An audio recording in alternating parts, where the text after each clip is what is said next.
BRS మాజీ MLA Peddi Sudarshan Reddy ఆరోగ్య పరిస్థితి అత్యంత విషమంగానే ఉంది. తాజాగా ఆయన హెల్త్ బులెటిన్ విడుదల చేసింది యశోద ఆసుపత్రి యాజమాన్యం. రెస్పిరేటరీ ఫంక్షనింగ్ బాగానే ఉన్న మెదడుకు ఆక్సిజన్ అందకపోవడంతో మెదడు దెబ్బతిన్నట్టు తెలుస్తోందని వెల్లడించింది. ఇప్పటివరకు మాటలకు నొప్పికి స్పందించడం లేదని తెలిపింది. అంతర్జాతీయ మార్గదర్శకాల ప్రకారం 72 గంటల న్యూరాలజికల్ రీఅసెస్మెంట్ నిర్వహించాకే కోలుకునే అవకాశాలపై స్పష్టత వస్తుందని హెల్త్ బులెటిన్లో వివరించారు యశోద హాస్పిటల్ వైద్యులు.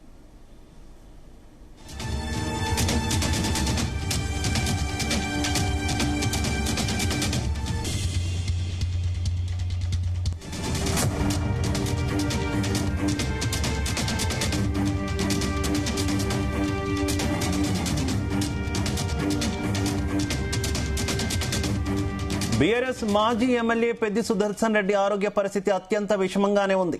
తాజాగా ఆయన హెల్త్ బులెటిన్ విడుదల చేసింది యశోద ఆసుపత్రి యాజమాన్యం. రెస్పిరేటరీ ఫంక్షనింగ్ బాగానే ఉన్న మెదడుకు ఆక్సిజన్ అందకపోవడంతో మెదడు దెబ్బతిన్నట్టు తెలుస్తోందని వెల్లడించింది. ఇప్పటివరకు మాటలకు నొప్పికి స్పందించడం లేదని తెలిపింది.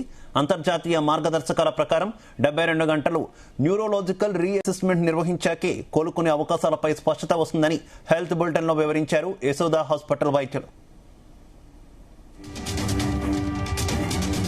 ఇదే అంశానికి సంబంధించి మరింత సమాచారం మా కరెస్పాండెంట్ వంశీకృష్ణ అందిస్తారు. వంశీ, శివ, 2 రోజుల క్రితం ఏదైతే హార్ట్ అటాక్ తోటి హన్మకొండలోని ఓ ప్రైవేట్ ఆసుపత్రిలో బీఆర్ఎస్ పార్టీ మాజీ ఎమ్మెల్యే పెద్ది సుదర్శన్ రెడ్డి అడ్మిట్ అయ్యారు. తదుపరి అక్కడి నుంచి అదే రోజు మధ్యాహ్నం మెరుగైన వైద్య సేవల కోసం హైదరాబాద్ యశోద ఆసుపత్రికి తరలించినటువంటి విషయం మనందరికి కూడా తెలిసిందే. కొద్దిసేపటి క్రితమే యశోద ఆసుపత్రి పెద్ది సుదర్శన్ రెడ్డికి సంబంధించి హెల్త్ బులెటిన్ ని విడుదల చేయడం జరిగింది.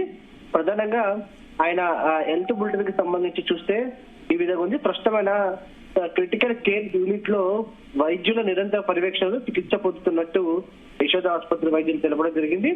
అయితే ఆయన ఈ మేరకు ఆయన ఆరోగ్య పరిస్థితిపై యశోద ఆసుపత్రి chief operator officer doctor G Vijay Kumar ఏదైతే హెల్త్ బులెటిన్ ని విడుదల చేయడం జరిగింది. అయితే ప్రధానంగా ముందుగా ఆయన ఈ హెల్త్ బులెటిన్ లో పేర్కొంటూ ముందుగా వరంగల్లోని రోహిణి ఆసుపత్రిలో చేరిన పెద్ది సుదర్శన్ రెడ్డికి ఊపిరితిత్తుల్లో రక్తం గడ్డకట్టడం వల్ల తీవ్ర బీపీ రావడము, హార్ట్ అటాక్ వచ్చినట్టు కూడా ఆయన చెప్పడం జరిగింది. అక్కడ వైద్యులు దాదాపు 45 నిమిషాల పాటు సిపిఆర్, ACLS పద్ధతిలో అత్యవసర వైద్యం అందించి గుండె ఏదైతే స్పందనను పునరుద్ధరించారన్నట్టు కూడా ఆయన చెప్పడం జరిగింది. అనంతరం అక్కడ ప్రాథమిక చికిత్స పూర్తి చేసి మెరుగైన వైద్యం కోసం ఇక్కడికి పంపించినట్టు కూడా చెప్పడం జరిగింది. ఏదైతే యశోద ఆసుపత్రిలో critical care, pulmonology, cardiology, neurology విభాగాలకు చెందిన నిపుణుల బృందం ఆయనకు వైద్యం అందిస్తుంది. ప్రస్తుతం ఆయనకు వెంటిలేటర్ పై స్వల్ప పద్ధతి ద్వారా అటు శ్వాసక్రియ అందిస్తున్నట్టు, దాంతో పాటుగా అందుబాటులో ఏదో శ్వాసక్రియను అందిస్తున్నట్టు కూడా చెప్పడం జరిగింది. 45 నిమిషాల పాటు గుండె ఆగిపోవడం వల్ల నాడీ వ్యవస్థ తీవ్రంగా దెబ్బతిన్నట్లు వైద్యులు తెలిపారు. EEG కావచ్చు పరీక్షలు, దాంతో పాటుగా MRI పరీక్ష సంబంధించి కావచ్చు, ECG పరీక్షల్లో మెదడుకు ఆక్సిజన్ అందకపోవడం వల్ల కలిగే నష్టం జరిగినట్టు కూడా గుర్తించినట్టు కూడా ఆయన ఏదైతే ఈ హెల్త్ బులెటిన్ లో పేర్కొనడం జరిగింది. శబ్దాలకు, స్పర్శకు ఆయన ఎలాంటి ప్రతిస్పందన ఇవ్వడం లేదనేది కూడా వైద్యులు పేర్కొన్నారు. జాతీయ, అంతర్జాతీయ వైద్య ప్రమాణాల ప్రకారం 72 గంటలు న్యూరో అసెస్మెంట్ నిర్వహించి మెదడు పనితీరు మరోసారి అంచనా వేయనున్నట్లు కూడా ఆసుపత్రి వర్గాలు వెల్లడించాయి. ఆయన ఆరోగ్య పరిస్థితిని ఎప్పటికప్పుడు వారి కుటుంబ సభ్యులకు తెలియజేస్తున్నామంటూ కూడా ఆసుపత్రి యాజమాన్యం స్పష్టం చేసినటువంటి సందర్భం కూడా మనకు కనిపిస్తుంది. ఈ హెల్త్ బులెటిన్ ప్రకారంగా చూస్తే మాత్రం పెద్ది సుదర్శన్ రెడ్డి ఆరోగ్య పరిస్థితి విషమంగా ఉన్నట్టు కూడా చాలా స్పష్టంగా తెలుస్తుంది.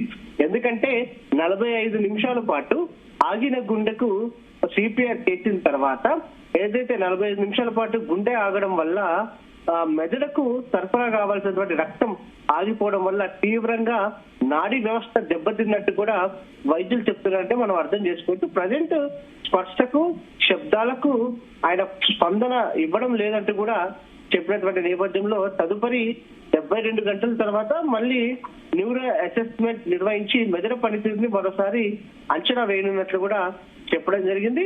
అటు బీఆర్ఎస్ పార్టీ అధినేత కేసీఆర్ ఆదేశానుసారం అటు అంతర్జాతీయ పరంగా పేరుగాంచినటువంటి వైద్యుల ద్వారా కూడా యశోద ఆసుపత్రి వైద్యులు సంప్రదింపులు జరిపి గతంలో ఇలాంటి కేసెస్ ని హ్యాండిల్ చేసినటువంటి వైద్యులతో కూడా మాట్లాడి వారి ఒపీనియన్ ద్వారా కూడా వైద్య సేవలు అందిస్తుందని కూడా మనం చెప్పాలి శివ. మొత్తం మీద ఈ బులెటిన్ ద్వారా మనకు అర్థమవుతున్న విషయం ఏంటంటే కొంత పెద్ద సుదర్శన్ రెడ్డి ఆరోగ్య పరిస్థితి మాత్రం అత్యంత విషమంగా ఉన్నదనేది మాత్రం మనకు చాలా స్పష్టంగా అర్థమవుతుంది. అయితే ఆయన ఆరోగ్య పరిస్థితి అత్యంత క్రిటికల్ గా ఉన్నటువంటి నేపథ్యంలో బీఆర్ఎస్ వర్గాలు ప్రధానంగా ఏమంటున్నాయి? ఆయన ఏమైనా ఇతర ఆసుపత్రులకు కానీ విదేశాలకు కానీ ఎక్కడికైనా తరలించాలి అనే యోచన ఏమైనా చేస్తున్నారు అంటే ఈ టైంలో కరెక్ట్ కాదు, ఇదే ట్రీట్మెంట్ ని కంటిన్యూ చేద్దామనే భావనలు ఏమైనా ఉన్నారు? విదేశాలకు తరలించే ఆలోచన అయితే లేదు, కానీ గతంలో ఇలాంటి కేసెస్ ని డీల్ చేసినటువంటి డాక్టర్స్ ఎవరైతే ఉన్నారో అంతర్జాతీయ పరంగా ఇతర దేశాలు ఎవరైతే ఉన్నారో వారిని ఏదైతే ఆన్లైన్ ద్వారా సంప్రదిస్తా ఉన్నారో అంతర్జాతీయ ప్రమాణాలను పాటిస్తా ఉన్నారు.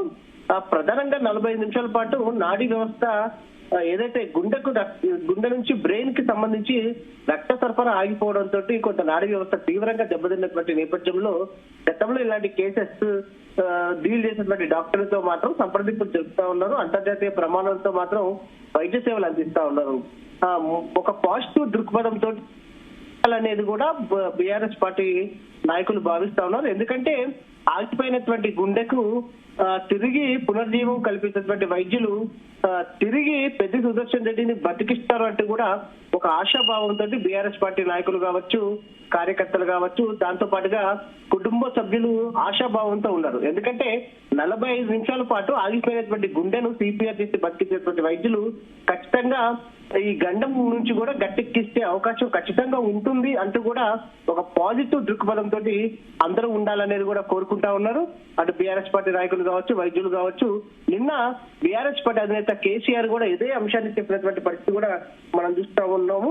ఒక పాజిటివ్ దృక్పథంతో ఉండాలని, ప్రధానంగా చికిత్స విజయవంతమై పెద్ద సుదర్శన్ రెడ్డి బతకాలంటూ కూడా ఒక పాజిటివ్ ఉండాలంటే కూడా అటు నాయకులు కావచ్చు, కుటుంబ సభ్యులు కూడా చెప్పినటువంటి పరిస్థితి కూడా మనకు కనిపిస్తా ఉంది. దేవుడు ఉన్నాడు, ఖచ్చితంగా పెద్ద సుదర్శన్ రెడ్డి బతుకుతాడు అంటూ నేను చేసినటువంటి వ్యాఖ్యలు కూడా మనం చూస్తా ఉన్నాము. మొత్తం మీద కుటుంబ సభ్యులు కావచ్చు, అటు పార్టీ నాయకుల్లో కొంత ఆందోళన ఉన్నా కూడా అంతర్జాతీయ ప్రమాణాలతో వైద్య సేవలు అందిస్తా ఉన్నారు. ముందే 45 నిమిషాలు గుండె ఆగిపోయి బతికినటువంటి వ్యక్తి ఈ గండం నుంచి కూడా గట్టెక్కుతాడంటూ కూడా ఒక పాజిటివ్ దృక్పథంతో ఉండాలని కూడా మనం చెప్పాలి Shiva. Right, okay, thank you.